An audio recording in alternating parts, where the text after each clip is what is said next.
there's a draw to Kenya especially. It's this country has so much to offer, and you're going to see that over the next week or so, that you're going to go to the different properties, different camps, lodges, different companies, and each will be completely different. Different ecosystems, different animals, different tribes of people, different landscapes. I've been in Kenya for 3 years now, and I've barely scratched the surface of what it has to offer.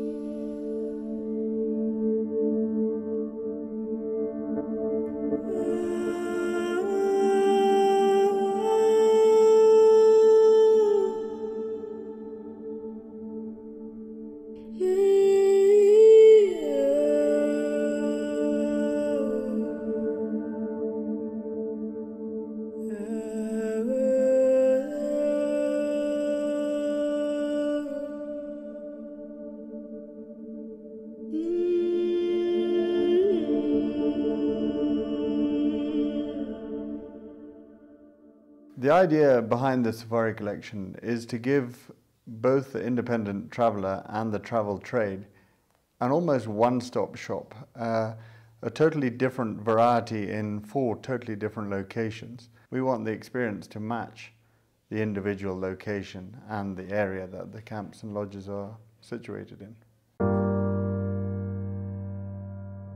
Sala's camp is located right on the Serengeti-Mara border. It's in an exclusive area of the Mara, and basically with that exclusivity, that comes privacy and just the most amazing game viewing opportunities. The location is fantastic in terms of when the migration comes into the Mara and when it's leaving, and throughout the main high peak seasons. I loved the fact that they had a Maasai spotter who would stand up in the back of the van in his beautiful red garb. To me, that was just, it was just amazing. You had your Maasai guide and you had the Maasai spotter. And playing volleyball in the Sand River was epic.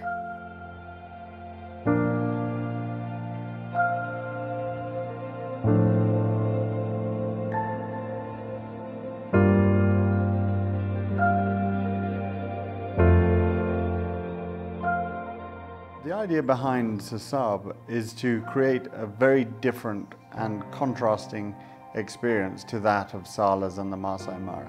Sasab is much more dry and arid, almost desert-like terrain.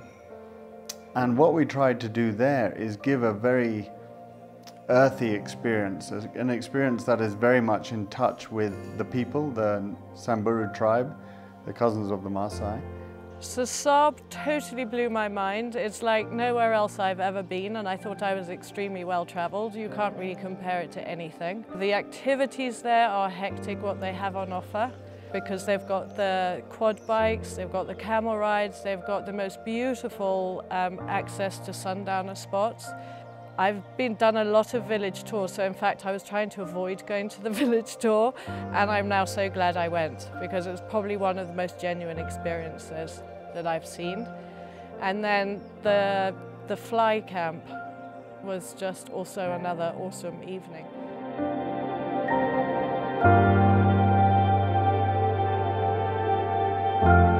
Because Solio is located on the equator, but it's nestled between Mount Kenya and the Aberdares, you have so many different vast experiences there.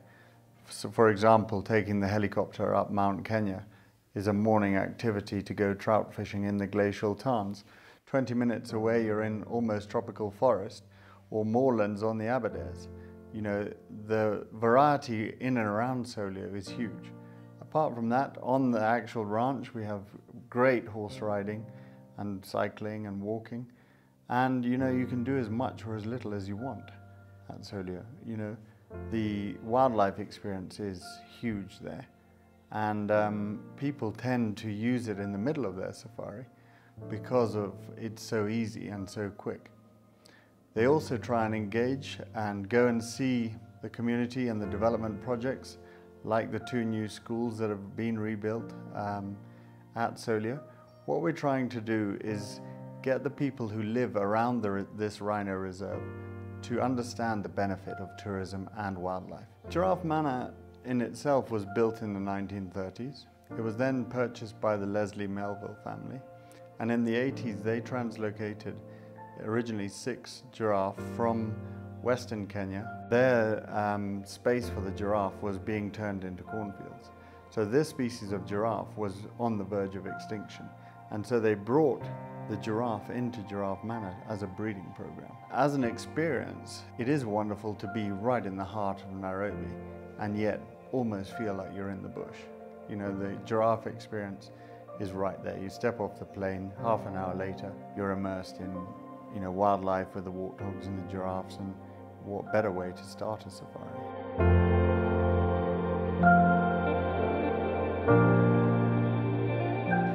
There just is no comparison to coming to Mara Plains as far as I'm concerned. Picturing yourself lying in one of our copper roll-top bubble baths, champagne in hand, looking out over the plains here and listening to the hyenas and the lions, and just the background noise of bush life here is just, you're part of it, you live it. There's nowhere more authentic and close to nature than you have at Mara Plains. And you couple that with the warm service and the luxury and all of the top quality food and wine that you get. There is nowhere like Mara Plains.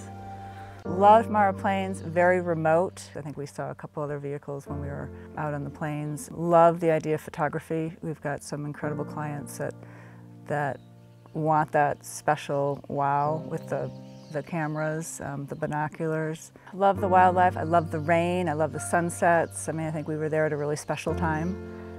Even though we didn't see the migration there, I just, you know, looking out on those plains and just thinking, wow, there's just hundreds of thousands of wildebeest and zebra on those plains.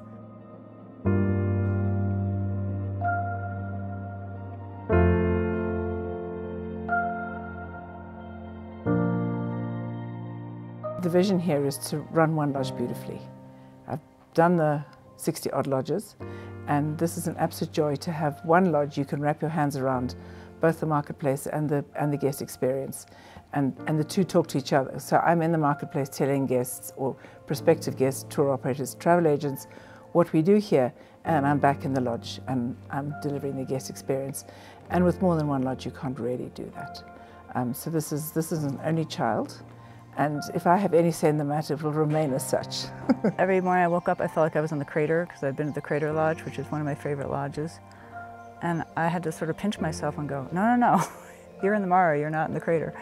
I just felt, wow, just the open space and the glass windows, you wake up and go, this is just awesome. For somebody who's never ever been to the Mara, maybe never been to Africa, the driving force is come to see animals. That goes without saying, otherwise they could go somewhere else. They could go to Australia, Costa Rica, wherever. But to come to this Mara, it's a lovely place, but they normally come back because the people are so sweet. They come for the animals, they return for the service and the care that's been taken for the people. All our guest feedback, 2 lines on the animals, 1 line on the buildings, half a line on the food, and 64 paragraphs on the staff that took care of them. And that has to be one of the great reasons to come here, is to, I don't know, maybe to feel loved and to come back to the real world, escape a little bit from that craziness out there. Catch your breath, slow down, and fall in love with the world again.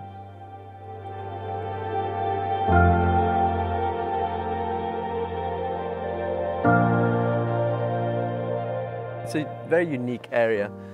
A lot of places in Kenya, conservation areas.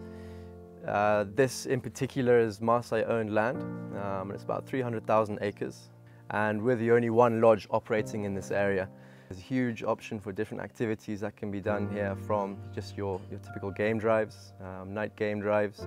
We're not in any national park where you're limited to being back in, you know, by 6 o'clock. You can have that little bit of flexibility, walks. It's a beautiful old mountain range here, all volcanic, so there's, you know, beautiful hikes up into the hills, craters, options for walking down lava tubes, horse riding. The activities just out of the ordinary game drives, which a lot of people think is just all you can do out here. The lava tunnels, I've never done or anything like that before, ever. So that is a serious unique selling point for here, I think. This morning I got to go for a ride, which was absolutely fantastic. I've always wanted to come and ride in this area, having done horse safaris in other places, and this morning was just fantastic. It was just great.